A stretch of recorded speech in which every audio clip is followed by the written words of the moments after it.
सुप्रभात बच्चों, modern English school के ई लर्निंग कार्यक्रम में आपका हार्दिक स्वागत है। मैं विपुल कुमार सिंह, आपका हिंदी शिक्षक, इस वीडियो के माध्यम से आपके हिंदी पाठ्य पुस्तक वसंत भाग 3 के पाठ 12 सुदामा सहित का विस्तृत व्याख्या करने के लिए उपस्थित हुआ हूँ। चलिए बच्चों, तो हम प्रारंभ करने से पहले जान लेते हैं कि इसमें जो हम लोग पढ़ने जा रहे हैं उसका शीर्षक क्या है। तो उसका शीर्षक है बच्चों सुदामा चरित्र, यानी सुदामा के चरित्र के बारे में इसमें वर्णन किया गया है। हमारे जो इसके कवि हैं नरोत्तम दास जी बहुत अच्छा से इस कविता के माध्यम से श्री कृष्ण और सुदामा के मिलन और श्री कृष्ण की उदारता, श्री कृष्ण की जो करुणामय है और करुणानिधि कैसे कहा गया है, उनका बखूबी से बहुत सुंदर चित्रण किए हैं। बहुत अच्छा ढंग से इसमें पिरोया है और उनकी दीन दशा का वर्णन भी जो है, अर्थात सुदामा की दीन दशा का भी वर्णन बहुत सुंदर ढंग से इसमें किया गया है। तो बच्चों चलिए हम प्रारंभ करते हैं। इसमें जो है कई काव्यांश हैं इस कविता में। बारी बारी से सभी को हम सरलार्थ जानेंगे, फिर भावार्थ जानेंगे, और आप लोग बच्चों एकदम ध्यानपूर्वक सुनिएगा ताकि आप लोग है ना अपने उत्तर पुस्तिका में इसका भावार्थ लिख सकें। तो सबसे पहले इसका हम वाचन भी करेंगे और उसके बाद इसका सरलार्थ के साथ साथ भावार्थ भी जानेंगे। चलिए बच्चों, तो अब हम इसको देखते हैं। इसमें है बच्चों कि सबसे पहला जो काव्यांश है उसमें श्री कृष्ण का जो द्वारपाल है वो श्री कृष्ण से जाकर क्या कहता है। जब श्री कृष्ण के द्वार पर यानी मिलने के लिए जब सुदामा जाते हैं और द्वारपाल से कहते हैं, तो उसके बाद द्वारपाल जाकर के वो श्री कृष्ण को बतलाता है। क्या बतलाता है बच्चों, आइए सबसे पहले इसका हम वाचन करेंगे, इसके बाद इसका हम कठिन शब्दों का अर्थ जानेंगे, तत्पश्चात फिर क्या जानेंगे, हम इसका भावार्थ जानेंगे। चलिए बच्चों, तो देखिए है, चलिए आइए हमारे साथ आप लोग भी वाचन करेंगे। थोड़ा सा अगर संभव हो सके तो इसमें गायन करके अच्छा रहेगा। कि शीश पगा न झगा तन में प्रभु जाने को आही बसे के ही ग्रामा। धोती फटी सिलटी दुपटी रूपाया उपान को नहीं सामा। द्वार खड़ो द्विज दुर्बल एक रहो चकी सो वसुधा अभिरामा। पूछत दीन दयाला को बतावत आपनो नामो सुदामा। देखिए बच्चों, ये तो गायन के माध्यम से मैंने वाचन किया, आप लोग भी इस तरह से प्रयास करेंगे, है ना। और इसके बाद अब इसके कुछ कठिन शब्द हैं उसको जान लेते हैं, है ना। शीश इसमें दिया हुआ है बच्चे की शीश का अर्थ होता है सिर। पगा मतलब जो होता है पगड़ी। झगा का अर्थ होता है बच्चों कपड़ा या कुर्ता, जो शरीर में पहनता है कुर्ता, है ना। और आही मतलब आया, के ही मतलब कहाँ, ग्रामा मतलब ग्राम से, धोती तो धोती है, दुपट्टी मतलब चादर, पाँव मतलब पाँव, उपाना मतलब जूता होता है ना।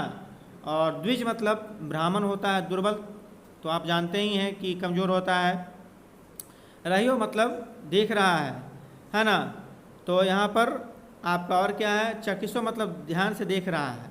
वसुधा धरती होता है, अभिरामा मनोहर या सुंदर। दीन दयाल, यहाँ दीन दयाल, दीन यहाँ पर दीर्घईकार है बच्चों, यानी ये गरीबों को कहा गया है। तो दीन दयाल यानी दीन यानी गरीबों का देख रेख करने वाला, उसका भला चाहने वाला कौन हो सकता है, एक ही भगवान। तो ये दीन दयाल यहाँ श्री कृष्ण को कहा गया है। धाम मतलब होता है महल, ऐसे धाम मतलब पवित्र स्थल भी होता है। और चलिए बच्चों, तो अब इसका हम ऐसे ही सरलार्थ बताते हैं, उसके बाद भावार्थ बताएंगे प्रसंग के साथ। तो बच्चों इसमें है कि शीश पगाने की जाकर जब श्री कृष्ण के द्वार पर जब सुदामा पहुँचते हैं, तो उसके बाद सुदामा जी अपने श्री कृष्ण से अर्थात प्रभु से, क्योंकि उनका प्रभु भी थे और श्री कृष्ण भी थे, तो आराध्य भी थे और मित्र भी थे, सखा भी थे, चूँकि एक ही सांदीपनी मुनि से दोनों शिक्षा ग्रहण किए थे, शिक्षा दीक्षा ग्रहण किए थे, सखा भी हो गए और उनका ही आराध्य भी थे।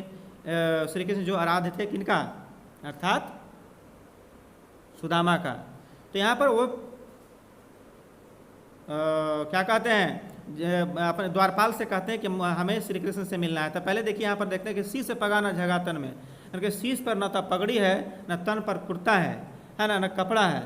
और फिर उसके बाद में ये द्वारपाल कहता है कि पता नहीं वो किस गांव से आकर है ना यहाँ बसा है, उसके शरीर पर धोती भी जो है वो फटा हुआ है, फटी हुई है, दुपट्टी जो है लटक रहा है, उसको बार बार लपेटे हुए है ना, और पाँव में जूता भी नहीं है ना। और द्वार पर एक जो है ब्राह्मण है जो बिल्कुल दुर्बल दिखाई देता है ना। और ये अपने वसुधा इस धरती को, इस मनोहर सुंदर धरती को बहुत ही ध्यान से देख रहा है। और फिर पूछने पर ये महल को पूछ रहा है बार बार, और जब उसका नाम पूछते हैं प्रभु तो वो अपना नाम सुदामा बताता है। ये सरलार्थ हो गया बच्चों। मैंने शब्दार्थ पहले बताया, सरलार्थ बताया। अब देखिए इसका प्रसंग बताते हैं, और प्रसंग के बाद आपको इसका क्या भावार्थ बताएंगे। चलिए, तो प्रसंग इस तरह से बच्चों कि प्रस्तुत पद्यांश या काव्यांश हिंदी पाठ्य पुस्तक बसंत भाग 3 में संकलित सुदामा चरित नामक कविता से लिया गया है ना। इसके कवि नरोत्तम दास जी हैं, है ना। उन्होंने अपनी इस कविता में पौराणिक कथा, यानी पुराना कथा जो पुराने ज़माने का है, पौराणिक कथा को आधार बनाकर मित्रता का वास्तविक का यहाँ पर वर्णन किया है बच्चों, और जनमानस अर्थात लोगों के सामने प्रकट किया है। यहाँ कवि ने सुदामा के दीनहीन, इस काव्यांश के माध्यम से कवि ने सुदामा की दीनहीन दशा और करुणापूर्ण दशा का सुंदर जो है चित्रण किया है, वर्णन किया है। चलिए बच्चों, अब हम व्याख्या करते हैं कि प्रस्तुत पंक्तियों में के माध्यम से कवि नरोत्तम दास जी सुदामा की दीनहीन दशा का वर्णन करते हुए कहते हैं कि द्वारपाल भगवान श्री कृष्ण को सुदामा की दशा यानी स्थिति के बारे में बता रहा है। और द्वारपाल क्या कहता है सो सुनिए ध्यान से, कि द्वारपाल कहता है कि प्रभु, द्वार पर एक निर्धन व्यक्ति आया है, अर्थात गरीब व्यक्ति आया है। उसके सिर पर न तो पगड़ी है, न ही तन पर कोई कपड़ा या कुर्ता है। मालूम नहीं वह किस गांव से यहाँ आया है। उसकी धोती भी फट चुकी है और उसकी चादर की दशा अत्यंत ही बदहाल है ना। उसके पैरों में जूता तक नहीं है, हुपाना यानी जूता तक नहीं है, जो उसकी दशा को और भी दयामय अर्थात करुणापूर्ण बनाता है। वह निर्धन, कमजोर, लाचार जो व्यक्ति है, वो महल, जो अपना महल है प्रभु, उसके द्वार पर खड़ा है और इस सुंदर धरती को यानी बार बार देख रहा है। रहियो चकिसो यानी बार बार निहार रहा, देख रहा है, और वह आपका निवास स्थान पूछ रहा है। और जब हम उससे, उस ब्राह्मण से पूछते हैं कि आपका नाम क्या है, तो वह अपना नाम सुदामा बताता है। तो चलिए बच्चों, आशा है कि आप इस काव्यांश को भली भांति समझ गए होंगे। अब अगले काव्यांश की ओर हम बढ़ते हैं।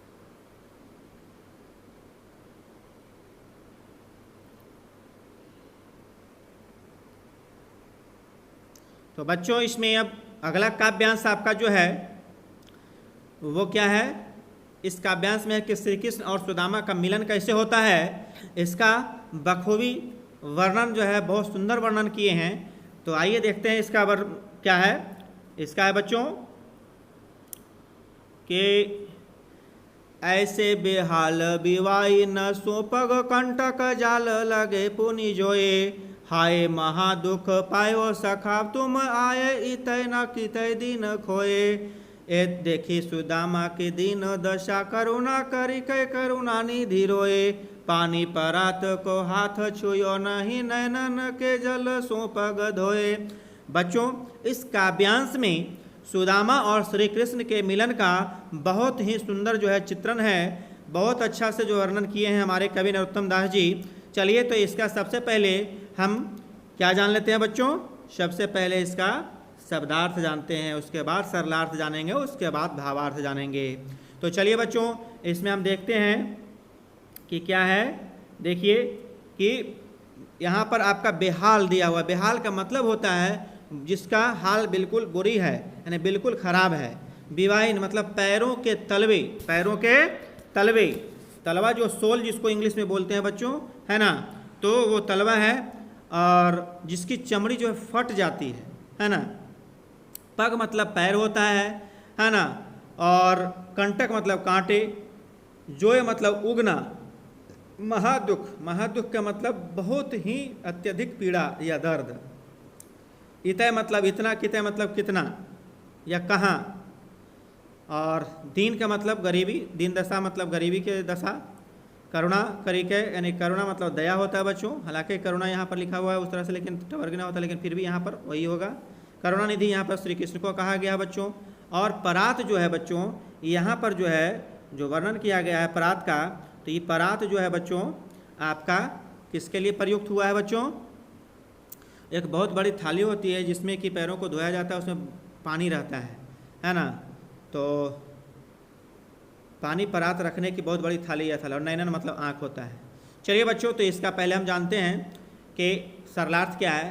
कहता है कि जब इसमें सुदामा के बारे में जब द्वारपाल जाकर श्री कृष्ण को बतलाता है, उसके बाद जब दोनों वहाँ से श्री कृष्ण आते हैं, आने के बाद फिर दोनों गले लगते हैं और लग कर के उनको अंदर ले जाते हैं, अर्थात सुदामा को अंदर ले जाते हैं और अपने सिंहासन पर बिठाते हैं श्री कृष्ण, और उसके बाद उनका जो स्थिति होता है वहाँ पर उसका इसमें चित्रण या वर्णन किया गया बच्चों, जैसा कि आप चित्र में भी देख सकते हैं।